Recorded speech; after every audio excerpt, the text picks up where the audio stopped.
this video is to help us set it for marginally wet conditions. Sometimes we as a farmer decide that, yes, I'm not supposed to, but I'm going to be out here when I probably should have given a little more time because we're limited on that. So we're going to start here at the top. Ground or downforce, hydraulic downforce. If you have it, you want to run your margin around 5 to 10 pounds. And you want to watch that as you go through the field. You might have to be watching that a little closer because we want this as exact as science as we can and just have just a little bit extra margin than necessary. 15 pounds of margin about tops. And it can be okay to get down there just to a few pounds because we want to make that exact. And then if you have air system, we'll go over that in just a second. And then on our closing system, here on a red planter, we're going to want to see this closing system pushing this trench together as we're showing out here in the field. If this was like a really wet sidewall and it was really marginally too wet and it wasn't very good, we want to see this coming together, making sure we're getting it the trench closed. But we were going to be a little more tolerant as we get towards the top. As we get to the top and this was kind of wet and it was getting maybe not 100% shut at the very top, I'm okay with that as long as we're moving the trench shut down below. So just want to make sure we're getting that closed properly. Over the seed, there's not air pockets around the seed all the way up until we get to that top quarter half inch.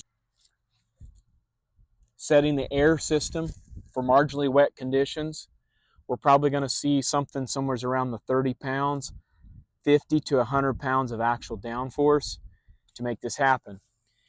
If you have load cells on your John Deere, on your planter, and you can see this from the cab, what your ground contact is and margin, you want a maximum of 15 pounds of margin, but try to keep it down around 5 to 10 for most of the field. If you aren't able to see this, a good rule of thumb is to come back here and check behind your gauge wheel and make sure it's not bricking or smashing the dirt too tightly. You want it so that when you dig it, there's still a little bit of a mellowness to it. If you think of each pass that you're making, and with a system like this where you don't have the ability to control it automatically, think of where 80% of your yield will come from in this pass. And then set your ground contact to do the perfect job as close as you can to perfection in that part of the pass. And then the other part that's a little too hard, most likely, we'll need to just slow down just a little bit to get it right. On the John Deere closing system, adjust our tail to do just the job that we need, back it off as much as we can.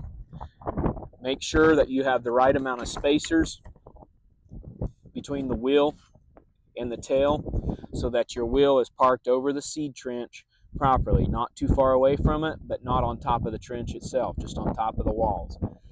And then we're going to set the settings of the closing pressure to close the seed trench, to remove all the air pockets from bottom up, and then we're going to be a little tolerant if we have to allow a little bit of the surface, the top half quarter inch is open a little bit. We're not able to close it. That's okay. As long as we don't have air pockets down below, I'm willing to accept that top quarter to half inch not being completely closed in the trench.